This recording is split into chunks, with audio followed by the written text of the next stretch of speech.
ইতিবাচক চিন্তা করে পরিবর্তন চায় মানুষ, কিন্তু পরিবর্তন হয়েছে কতটা? পরিবর্তন নাকি লুটপাট?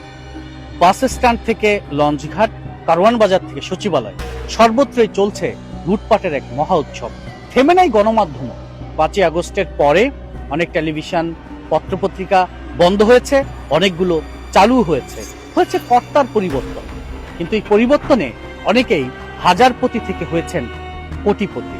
আজ আপনাদের একজন মিলেনিয়ারের গল্প বলবো। কে সেই ভাগ্যবান মিলেনিয়ার? চলুন দেখে আসি।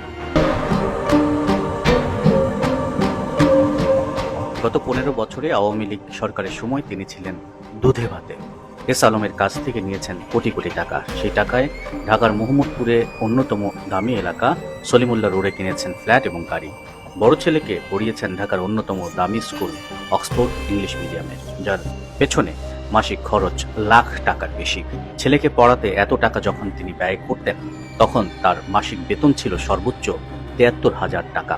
অফিস সহ যেখানেই যান তার গাড়িতে থাকে বিদেশি ব্র্যান্ডের বোতলজাত পানি, কারণ বিদেশি ব্র্যান্ডের মিনারেল ওয়াটার ছাড়া অন্য কোনো পানি পান করলে তার নাকি পেটে অসুখ করে। তার পরিবারের অন্য 4 সদস্যের জন্য একই নিয়ম। তারা বিয়ে বাড়িতে গেলেও সাথে করে মিনারেল ওয়াটার নিয়ে যান। ভদ্রলোক বিদেশি সিগারেট ছাড়া অন্য কোনো সিগারেট খান না। নিজেই গর্ব করে বলেন তার একটি সিগারেটের দাম 30 টাকার উপরে। সিগারেটের পেছনে তার মাসিক ব্যয় প্রায় 50,000 টাকা। তাহলে প্রশ্ন ওঠা খুব স্বাভাবিক, একজন ব্যক্তির মাসিক আয় কত হলে তিনি মাসে সিগারেটের পেছনে 50,000 টাকা ব্যয় করতে পারেন?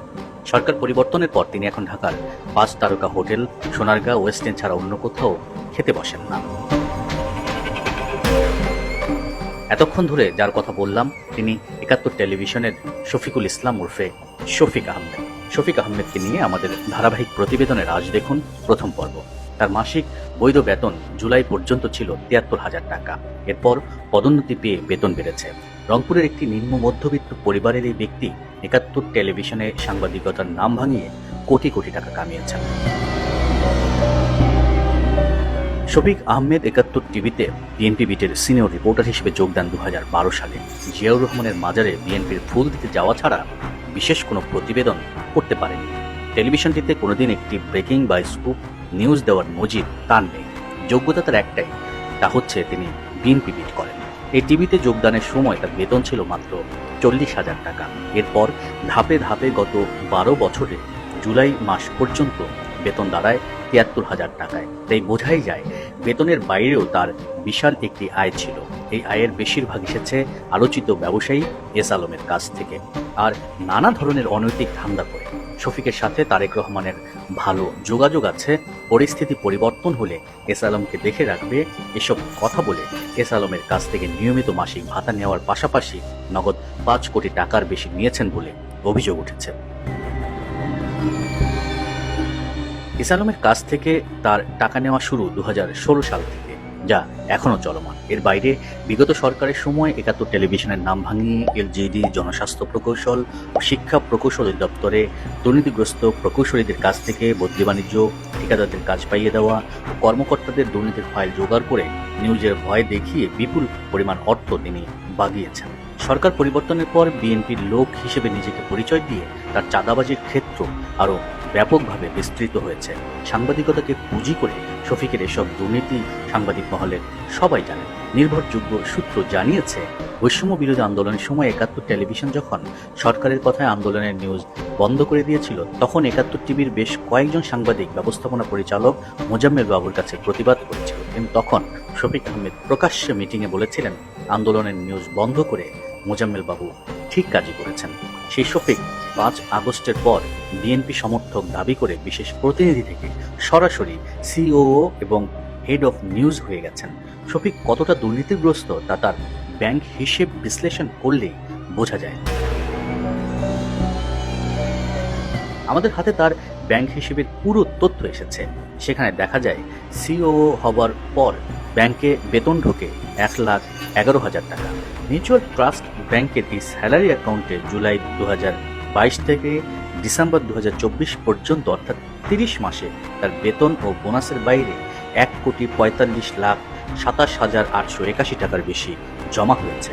এর মধ্যে 71 টিভির হেড অফ নিউজ হওয়ার পর আগস্ট থেকে ডিসেম্বর পর্যন্ত তার অ্যাকাউন্টে বেতনের বাইরে জমা হয়েছে ৬৬,৩০,৭৪৯ টাকা।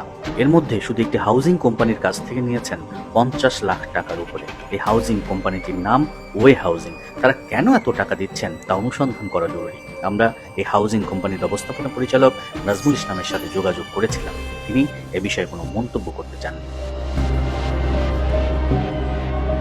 নিজের নামে অস্বাভাবিক ব্যাংকিং লেনদেনের বাইরেও শফিক আহমেদের স্ত্রী রেহানা পারভিন রেশমার নামে লাখ লাখ টাকা আছে বিডিবিএল ব্যাংকে। সেখানে একটি হিসেবে ৪০ লাখ টাকার লেনদেন এবং ৪৫ লাখ টাকার সঞ্চয়পত্র পাওয়া গেছে। এছাড়া শালিকা ও শাশুড়ির নামেও ব্যাংক ও পোস্ট অফিসে আলাদা আলাদা অর্ধ কোটি টাকার সঞ্চয়পত্র করেছেন শফিক। রাজবাংলা ব্যাংকেও শফিকের নামে একাধিক ব্যাংক অ্যাকাউন্টের অস্তিত্ব পাওয়া গেছে। সেখানে ২০২০ সালের ডিসেম্বর থেকে ২০২২ সালের মে পর্যন্ত ১৮ মাসে প্রায় ৩৮ লাখ টাকার লেনদেন হয়েছে। গত বছর শফিক আহমেদ কানাডা ও আমেরিকায় তার এক ঘনিষ্ঠ ক্রাইম পার্টনারকে নিয়ে ১ মাসের জন্য ঘুরতে গিয়েছিলেন। এরপর এসে বিভিন্ন জায়গায় গর্বের সাথে বলেছিলেন তিনি ২০ লাখ টাকার বেশি ব্যয় করে এসেছেন। ৫ তারকা হোটেল ছাড়া কোথাও থাকেননি। টাকার গরম দেখানোর জন্য সিনিয়র রিপোর্টার থাকাকালীন সময়ে তিনি ৭১ টিভির কারওয়ান বাজার অফিসে নিজের জন্য একটি বড় ফ্রিজ কিনে আনেন, যে ফ্রিজের মধ্যে শুধু তার খাবার ও পানি থাকে। অন্য সহকর্মীরা যাতে ব্যবহার করতে না পারে সেজন্য সবসময় ফ্রিজটি তালাবদ্ধ করে রাখতেন তিনি। গত ১৫ বছরে বিভিন্ন জায়গা থেকে ৭১ টিভির নাম ভাঙিয়ে টাকা আদায় করার অনেক অভিযোগ তার বিরুদ্ধে আসলেও সবসময় তিনি মোজাম্মেল বাবুর বিশেষ আনুকূল্যের কারণে পার পেয়ে যেতেন। কারণ মোজাম্মেল বাবুকে সবসময় বলতেন বিএনপি ক্ষমতায় এলে তিনি তাকে বাঁচাবেন। এজন্য শফিক সবসময় তারেক রহমান, মির্জা ফখরুল ইসলাম আলমগীর ও বরকতুল্লাহ বুলুন নাম ব্যবহার করতেন, আর তাই মোজাম্মেল বাবুও তাকে প্রশ্রয় দিতেন। ৭১ টিভির সিওও হওয়ার পরে শফিক আহমেদের জন্য হুমকি হতে পারে এমন সব ব্যক্তির চাকরি খাওয়া শুরু করেন, যার মধ্যে প্রথমেই রুশানুলে পড়েন দীর্ঘদিন বিএনপিতে কাজ করা ফারহানা রহমান। ৭১ টিভিতে কাজ করলেও গত ১৫ বছরে আওয়ামী সরকারের সময়ে সরব ছিলেন ফারহানা। সামাজিক যোগাযোগ মাধ্যমে সরকারের বিরুদ্ধে একের পর এক স্ট্যাটাস দিয়েছেন ফারহানা রহমান। জুলাই আন্দোলনের সময়ও তিনি ছাত্রদের পক্ষে ফেসবুকে সরব ছিলেন।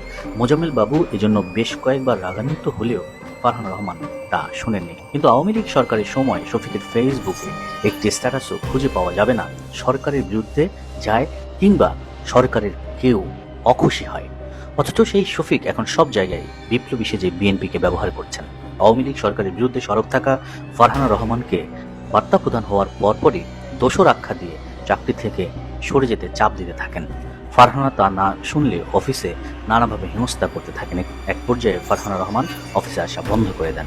ফাল্গুনী রশিদের মতো সাংবাদিকদের চাকরি থেকে ইস্তফা দিতে বাধ্য করেন। এভাবে এখন পর্যন্ত ৮ থেকে ১০ জনের চাকরি খেয়েছেন শফিক। সম্প্রতি ৭১ টিভির লন্ডন প্রতিনিধি তানভীরকে শফিক আহমেদ চাকরি ছেড়ে দিতে বলেন, আর কারণ হিসেবে বলেন এটি বিএনপির ভারপ্রাপ্ত চেয়ারম্যান তারেক রহমানের নির্দেশ। পরে তানভীর খোঁজ নিয়ে জানান তারেক রহমানের সাথে শফিক আহমেদের কোনো কথাই হয়নি। এরপর তানভীর অফিসে রিজাইন লেটার পাঠান এবং সেখানে তারেক রহমানের নামে এভাবে মিথ্যা কথা বলার প্রতিবাদ করেন। পরে তা নিয়ে ফেসবুকেও স্ট্যাটাস দেন তানভীর। এভাবে শফিক বিএনপির কেন্দ্রীয় নেতাদের নাম যখন যেখানে খুশি ব্যবহার করেন। মনোরঞ্জন করার জন্য কিছুদিন পর পর থাইল্যান্ডে যাওয়া শফিকের অন্যতম শখ। সেখানে গিয়ে স্যান্ডউইচ মাসাজ করান। একবার শপিং করে যখন ফিরছেন তখন তার ব্যাগে ছিল ২৭ জোড়া জুতা। এসব গল্প তিনি খুব মজা করে প্রেস ক্লাবের বারান্দায় বসে অন্য সাংবাদিকদের বলতে খুব ভালোবাসেন। বিএনপির বিটের প্রতিটি সাংবাদিক তার এই থাইল্যান্ড ও ২৭ জোড়া জুতার কথা জানেন। পরিবর্তিত পরিস্থিতিতে রিপোর্টার থেকে সরাসরি বার্তা প্রদান হয়ে যাওয়া শফিক তার ধান্দাবাজির পরিধি বাড়ানোর জন্য নিজের খেয়াল খুশি মতো টক শো শুরু করেছেন ৭১ টিভিতে। চাকরির বাইরে শফিক আহমেদের বৈধ কোনো আয়ের উৎস নেই। গ্রামের বাড়ি রংপুরের পীরগাছায় খোঁজ নিয়ে জানা গেছে পৈতৃক সম্পত্তি থেকে কিছু টাকা তার আয় হলেও তা বছরে ২ থেকে ৩ লাখের বেশি নয়। তাহলে এত বিপুল অর্থ তিনি কোথা থেকে পেয়েছেন তা সহজেই অনুমেয়। আমরা খোঁজ নিয়ে নিশ্চিত হয়েছি এনবিআর এর ট্যাক্স ফাইলে তার এসব সম্পদ ও অর্থ লেনদেনের কোনো হিসেব দেওয়া হয়নি। এবার আসি শফিকের স্যুট বিলাসে। তার আলমারিতে কমপক্ষে অর্ধশত স্যুট রয়েছে। ছোট লোকের টাকা হলে যেমন উদ্ভট রঙের কাপড় পরা শুরু করেন, শফিকের বেলায় ঠিক তেমন উদাহরণ খাটে। গত কয়েক বছর ধরে প্রতি শীতে লাখ টাকার স্যুট বানান। তবে আগস্টের পর এবার প্রায় ৫ লাখ টাকার শুধু স্যুটই বানিয়েছেন শফিক। সেই সাথে কয়েক ডজন শার্ট, প্যান্ট যার মূল্য প্রায় 1 লাখ টাকার বেশি। গত মাসে স্ত্রী ও 3 সন্তানকে নিয়ে মালয়েশিয়া বেড়াতে গিয়েছিলেন শফিক। কত টাকা বিনিয়োগ করলে সেখানে সেকেন্ড হোম করা যাবে সে বিষয়েও সংশ্লিষ্টদের সাথে কথা বলে এসেছেন। এর বাইরে আমেরিকায় কত টাকা বিনিয়োগ করলে ইনভেস্টমেন্ট কোটায় পরিবার সহ ভিসা পাওয়া যাবে সেই বিষয়েও আইনজীবীদের সাথে কথা বলেছেন এই মহান সাংবাদিক। দুর্নীতির বিরুদ্ধে শক্ত অবস্থান ও সমাজের বৈষম্য দূর করতে আসা বর্তমান সরকার শফিকের মতো মহা দুর্নীতিবাজ ও ধান্দাবাজের বিরুদ্ধে যদি তদন্ত করে ব্যবস্থা না নেয় তাহলে বোঝা যাবে শুধু রাজনৈতিক কারণে কিছু সংখ্যক সাংবাদিকের ব্যাংক অ্যাকাউন্ট তলব ও ফ্রিজ করেছে সরকার। তাদের আসল উদ্দেশ্য দুর্নীতি দমন, সুশাসন বা জবাবদিহিতা নয়। অনেকেই বিশ্বাস করেন আওয়ামী লীগের শাসনামলে বাংলাদেশের সাংবাদিকতা ছিল অত্যন্ত চ্যালেঞ্জিং। বিপ্লবকে পুঁজি করে বাংলাদেশে এসেছে বড় ধরনের একটি পরিবর্তন। তবে বাস্তবতা বলে ভিন্ন কথা। বিপ্লবকে পুঁজি করে আওয়ামী লীগকে গালমন্দ করে একটি দুষ্ট চক্র ঢুকেছে বাংলাদেশের গণমাধ্যম। দুষ্ট চক্রের হাতে যদি থাকে বাংলাদেশের গণমাধ্যম এবং বাংলাদেশ, তাহলে সাংবাদিকতার পথ অনেকটাই কঠিন, ভয়াবহ কঠিন। আমিমুল হাসান, লন্ডন, যুক্তরাজ্য।